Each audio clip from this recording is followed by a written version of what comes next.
conhecimento se a empresa White Martins alertou o governo, ainda em janeiro, de que seria necessário contratar mais oxigênio ou contratar outro fornecedor? Não, em setembro, eu estou falando assim, à luz daqueles acontecimentos. Ou até, obrigado, senador Eduardo, o senhor tem conhecimento de informações anteriores do alerta prestado pela empresa White Martins? Então, senador, até lhe agradeço a pergunta, porque através dessa CPI nós tivemos o conhecimento de que houve essa mensagem no período de julho, salvo engano, que foi tratado. Nesse momento, senador, não havia indícios de que seria necessário o abastecimento de oxigênio, no momento até setembro. Não havia esses indícios, havia um fluxo normal de oxigênio, não havia nenhum relato de nenhum profissional. O senhor não tem conhecimento, então, que a White Martins, não tinha conhecimento. Desde julho, não tinha conhecimento. Setembro, já alertava sobre o iminente colapso? Em nenhum momento a Assembleia foi notificada disso, não tinha conhecimento, em nenhum momento a Assembleia foi notificada disso. Na ocorrência do colapso, o senhor teve conhecimento do socorro prestado pelo governo da Venezuela? Tive conhecimento, senador, claro. Naquele momento, qual foi a importância desse... Senador, naquele momento, qualquer ajuda era bem-vinda. No momento de calamidade, um momento como até lhe falei, eu fui a um hospital, eu faço questão de dar esse relato, que é para a população entender a crise que foi. Conversei com o médico me relatou isso chorando, senador, de que teve um momento em que ele teve que escolher entre dois pacientes qual que ele iria abastecer de oxigênio. Um paciente tinha cerca de 70 anos e outro paciente tinha 50. Ele escolheu de 50 porque o outro era mais velho.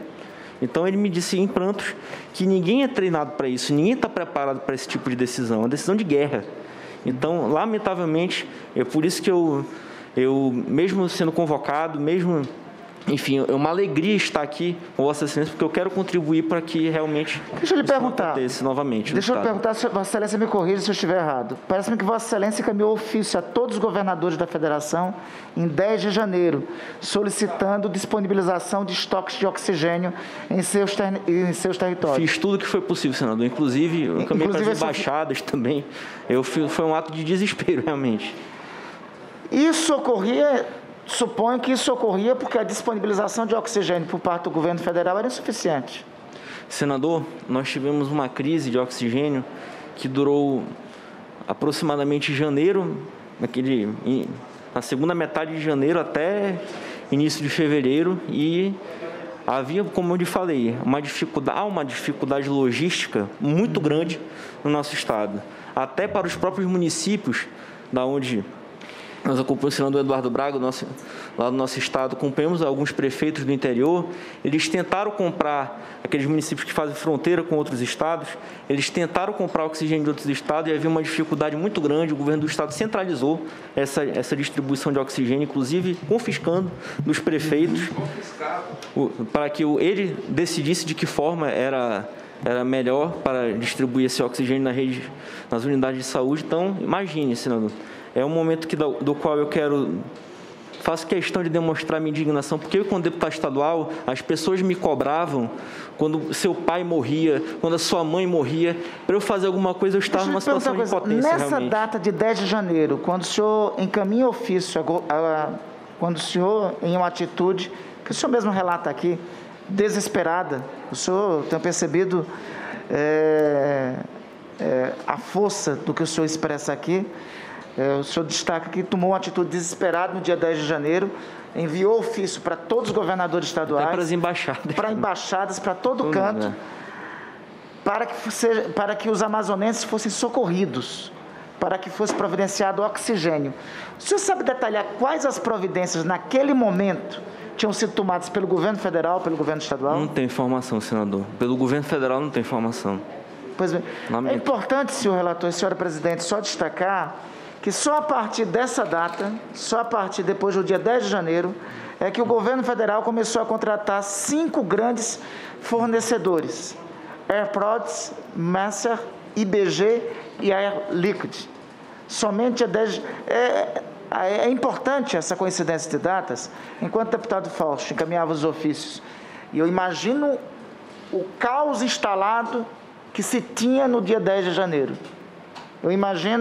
Eu não estava no Amazonas, mas eu imagino o drama que estava, as pessoas literalmente morrendo no seco, morrendo afogadas no seco, com colapso total de oxigênio, e o ato de Vossa Excelência, embora seja um ato nobre, mas mostra, no meu sentir, no meu entender, a omissão que existia naquele momento por parte das autoridades federais e das autoridades estaduais, que não até aquele instante, não tendo tomado as providências devidas para socorrer os amazonenses.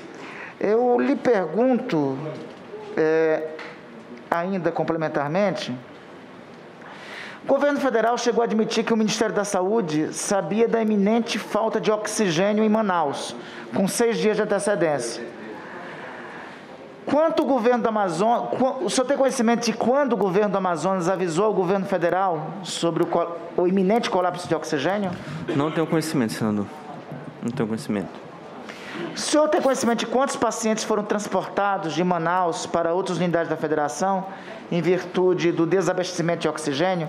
E aí eu lhe pergunto complementarmente, como foi realizada a transferência dessas pessoas? O senhor tem conhecimento de ter tido óbitos durante o transporte? Quantos óbitos? Senador, especificamente a quantidade de pessoas não tenho essa informação. Eu soube que eles foram transportados de avião para as outras unidades da federação. Foi uma quantidade significativa naquele momento, uma vez que havia um total colapso do nosso sistema de saúde, mas lamento, mas eu não tenho aqui em mãos o número exato de quantos pacientes, quantos óbitos, se houve óbito. Mas o senhor sabe relatar como é que foi, como ocorreram os transportes? Quais os cuidados que foram tomados? Através da via aérea. Foi montado... E tinha aeronaves bastante? Teve apoio da Força Aérea Brasileira? Eu acredito que sim, senador, mas eu não tenho essa informação precisa. Uma das hipóteses que essa Comissão Parlamentar de Inquérito investiga é de conhecimento de todos que, a partir de Manaus, o surgimento da nova onda junta-se com o surgimento de uma nova variante a partir do ocorrido no Amazonas. Perfeitamente. Né? Uma das hipóteses que investigamos é que o transporte em caráter emergencial, sem os cuidados necessários, pode ter transportado também a variante para outros cantos do país. Né?